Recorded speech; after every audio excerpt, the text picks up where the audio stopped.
بسم اللہ الرحمن الرحیم۔ حضرت طلحہ بن عبید اللہ رضی اللہ تعالیٰ عنہ سے روایت ہے، نبی پاک صلی اللہ علیہ وسلم جب چاند دیکھتے تو یوں دعا فرماتے تھے، اللہم احلہ علینا بالامن والایمان والسلامت والاسلام۔ اے اللہ، اس چاند کو ہم پر امن اور ایمان اور سلامتی اور اسلام کے ساتھ طلوع فرما۔ ربی و ربک اللہ، اے چاند میرا اور تیرا رب اللہ ہے۔ ہلال رشد و خیر، اے اللہ یہ ہدایت اور بھلائی کا چاند ہو۔ یہ حدیث اس بات پر دلالت کرتی ہے کہ چاند کو دیکھ کر مسنون عمل یہ ہے کہ یہ دعا پڑھی جائے۔ حضور اقدس صلی اللہ علیہ وسلم چاند جب طلوع ہوتا تھا کسی نئے مہینے کا تو آقا علیہ الصلوۃ والسلام یوں دعا مانگا کرتے تھے۔ اس میں ایمان کی سلامتی مانگی گئی ہے اور امن مانگا گیا ہے، امن بھی ایمان بھی، سلامتی مانگی گئی ہے، اور پھر مانگی بھی اللہ تبارک و تعالیٰ سے گئی ہے۔ اس میں چاند کو مخاطب نہیں کیا گیا سوائے اس کے کہ چاند کو کہا گیا کہ میرا اور تیرا رب اللہ ہے، نہ کہ چاند رب ہے، جیسا کہ کئی غیر مسلم چاند کی پوجا کرتے ہیں۔ ہم مسلمان کسی اور کی پوجا نہیں کرتے، اللہ کی کرتے ہیں۔ چاند بھی اللہ کی مخلوق ہے، چاند اللہ پاک کی مخلوق ہے، اس کا آنا اللہ کے حکم سے ہے، اس کا جانا اللہ کے حکم سے ہے۔ خود اپنی مرضی سے چاند نہ تو کم ہو سکتا ہے نہ زیادہ ہو سکتا ہے۔ حضور اقدس صلی اللہ علیہ وسلم نے اللہ پاک سے دعا مانگی ہے، اس لیے امت کو بھی چاہیے کہ اپنی دعائیں کس سے مانگے؟ اللہ پاک سے مانگے۔ دعا کروا سکتا ہے بندہ کسی اپنے بزرگ سے، بڑے سے، استاد سے کروا سکتا ہے کہ جی حضرت میرے لیے دعا کیجئے، میرا فلاں کام ہو جائے، اس معاملے میں میری دعا اللہ کے حضور، اللہ پاک کے ہاں دعا مانگیے گا، میرے لیے دعا کیجئے گا۔ لیکن یہ کہنا ٹھیک نہیں ہے کہ حضرت ہماری تو آپ کے سامنے اور آپ کی اللہ کے سامنے ہے، ہم تو آپ سے مانگتے ہیں، آپ ہمیں دے دیں گے۔ ہم اللہ سے مانگتے ہیں میرے عزیزو، مسلمان اللہ سے مانگتا ہے۔ ہر مشکل گھڑی میں اللہ تبارک و تعالیٰ ہی کو پکارنا ایمان ہے۔ اللہ کے علاوہ کسی اور کو پکارنا، چاہے وہ استاد ہو، پیر ہو، مرشد ہو، کوئی بھی کسی معنی میں ہو، اللہ کے علاوہ کسی اور کو پکارنا اللہ کو ناپسند ہے، انتہائی ناپسند ہے۔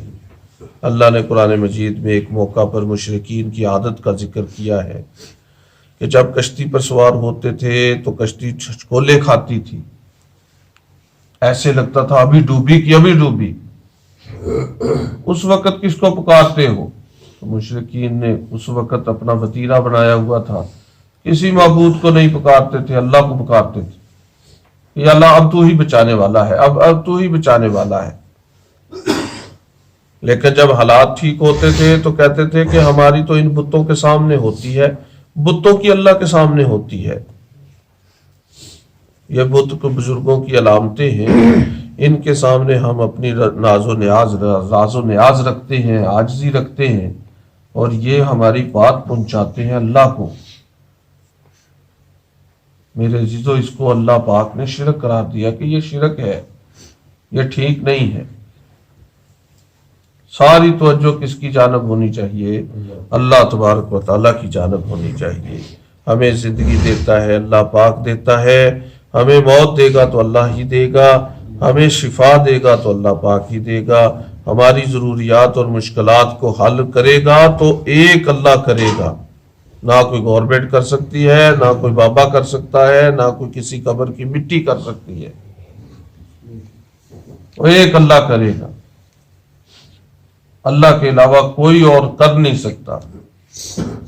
دادا ابو کی قبر پر یا بڑے بزرگ کی قبر پر، اپنے خاندان کے کسی فرد کی قبر پر جا کر وہاں پر ایسے ہاتھ لگا کر اپنے ماتھے پر چومنا، میرے عزیزو یہ اسلام کا وتیرہ نہیں، ہندوؤں کا طریقہ ہے۔ مسلمان وہاں سورہ فاتحہ پڑھے گا، درود شریف پڑھے گا، قل شریف پڑھے گا اور دعا مانگے گا، بس۔ دعا مانگے گا کس سے؟ قبر والوں سے نہیں، اللہ پاک کی ذات سے۔ اس لیے اس دعا میں بھی، چاند دیکھنے کی دعا میں بھی اللہ تبارک و تعالیٰ سے دعا مانگنے کی ترغیب دی گئی ہے۔ ایک بات تو یہ ہے، دوسری یہ ہے کہ ایمان کی سلامتی مانگی گئی ہے۔ ایمان اللہ پاک کی نعمت ہے، ایمان اللہ پاک کی نعمت ہے، اس کے سلامت رہنے کی دعا مانگتا رہا کرے، کیونکہ خوف ہے کہ مرنے سے پہلے کہیں یہ نعمت چھن نہ جائے۔ اگر یہ نعمت چھن گئی، اللہ تو بے نیاز ہے میرے عزیزو، جس سے یہ نعمت چھن گئی اس کا تو کام ہو گیا خراب۔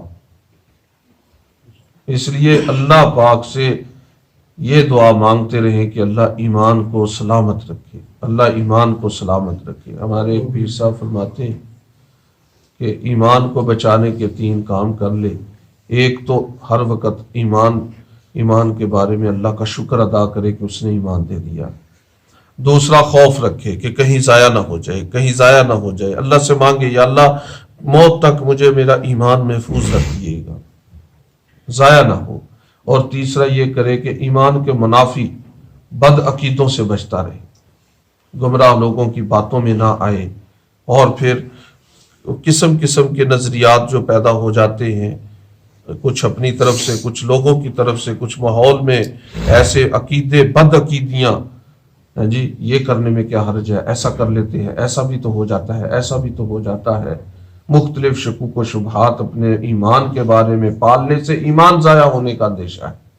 یہ 3 کام کر لے، انشاءاللہ ایمان بچا رہے گا۔ ایک، ایمان پر شکر ادا کرے، دوسرا ایمان پر خوف زدہ رہے، ایمان بچانے کی فکر کرتا رہے، اور تیسرا ایمان کے منافی عقیدوں سے بچتا رہے، تو ایمان بچا رہے گا۔ اللہ پاک ہمیں صحیح سلامت ایمان کے ساتھ اپنے حضور میں کھڑا ہونے کی توفیق عطا فرمائے۔ بسم اللہ الرحمن الرحیم، الحمدللہ رب العالمین، اللہم صلی علی سیدنا و مولانا محمد وعلی آلہ واصحابہ اجمعین۔